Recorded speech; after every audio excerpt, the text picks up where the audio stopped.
Yan. Okay guys, nandito na tayo sa pang-sampu nating Crushable. Nandito tayo ngayon sa tambayan ng Engineering Students Guild. So, hi. So, ano ang iyong pangalan? Ako si RD. Ngayon tawagin niyo lang akong RD. So ako ang presidente ngayon ng UPSG. So magandang gabi sa inyo lahat. So, ano ang iyong course? Engineering syempre. Siyempre, ako ay isang agricultural engineering student. Yan. Anong batch? Batch 08. So, ang mga susunod na katanungan ay mabilis. Sige. So, kailangan sagutin mo siya ng mabilis. Okay, Okay, ba? sige. So, ready ka na? Oo, ready na ako. So, may ka-date ka ba ngayong Valentine's Day? Wala pa. Wala daw.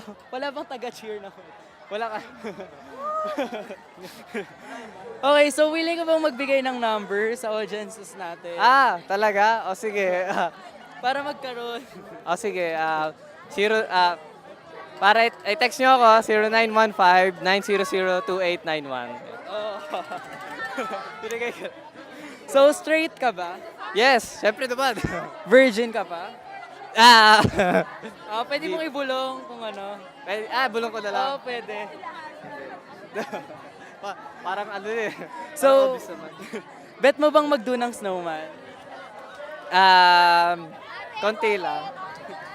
Fling or long term? Ha? Fling or long term? Ngayon, siguro fling lang. Oo. May abs ka ba? Meron. Pwede mo bang ipakita sa audiences? Ay, hindi, wala ngayong gabi. Wala.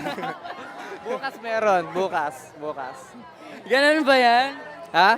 Nawawala pag gabi? Oo, may schedule. May schedule. Oo. So, pwede mo bang ipakita yung walang abs ngayon? Hindi rin, sorry. Medyo wholesome ako eh, sorry. So, okay. So, anong size ng paa mo? 10 feet yata. Ay, 10 feet, 10, ano nga yun? 10, US size yun. So, may bisyo ka ba? Meron naman. Ano yon? Ano lang, occasionally yosi-yosi lang yun. So, gaano kalalim ang magmahal?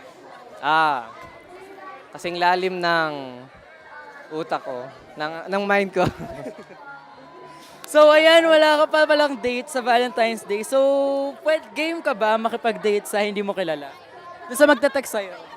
Basta naman maganda, maayos ang personalidad at yung pangangatawan, tsaka yung, syempre, facial appearance, yun. Hindi naman ako choosy, pero yun, wala na, sinabi ko lang. Yun. So, ayan, nagluluto ka ba? Ay, hindi, sorry. Hindi ako magaling. Pero kumakain ka, syempre. Syempre, ako. Ano yung mga pagkain kinakain mo? Mahilig ako sa burger, sa mga American food. So, yun mga paborito ko. Yun ang mga trip kong pagkain. So, ayan. So, dito kasi, sa special episode ng LV Faces, meron kaming challenge. So, ang challenge na ito ay tinatawag na Flappy Bird Challenge. Flappy Bird. Yes. Parang kinakabahan ako yun. So, ang gagawin mo lang ay maglalaro ka ng Flappy Bird. Tapos, ang kailangan mong i-beat na score ay 19. 19. Tapos, may price ba yan? Wala. Wala. Unfortunately, wala. Exposure. Exposure. Sige. So, naglalaro ka ba ng Flappy Bird? Ako naman. Ano yung pinakamataas mong score? Kahapon lang, nag-Flappy Bird ako, tapos naka-60 ako. Yun, yung pinakamataas ko. Wow, 60. Kaya ngayon yung 60 na yan? Sana, oo. So, ready ka na bang maglaro? Oo, ready na pala. So, okay. 40. Game. Kinakabahan ako kasi naka-televise eh. Ano to? May trial ba to? Wala, one isa trial lang yan. Sige.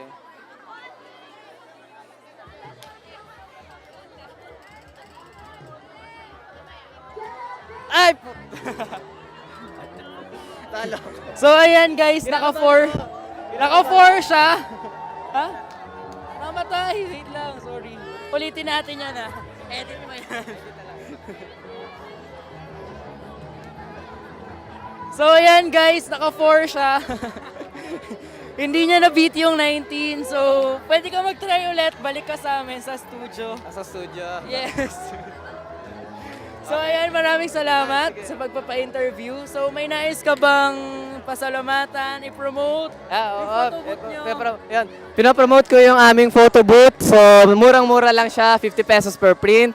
Tapos pag nagpa-print kayo ng 5, meron kayong ilibreng isa. So yun, murang-mura lang. So tangkilikin niyo po ang UPSG. Yun po. Next week po ay anniv week po namin. Sa Feb 20 ay open tam namin. Yun. Pwede ba akong pumunta dyan? Oo naman, every UPLB student. Saan kayo makikita? Sa Sayat Lounge, yun. Sayat Sa- Canteen. Yun. So, sorry naman. Sayat Canteen. Doon ang Yun, so pupunta ako dyan. Feb 20. Feb 20. So bago ako mag-birthday, pupunta ako dyan. Advance. Okay, salamat. So dahil napaunlakan ka namin at naistorbo ka namin at ang UPSG, so kailangan mong pumirma sa shirt ko kagaya ng ginawa ng iba. Sige. So nasa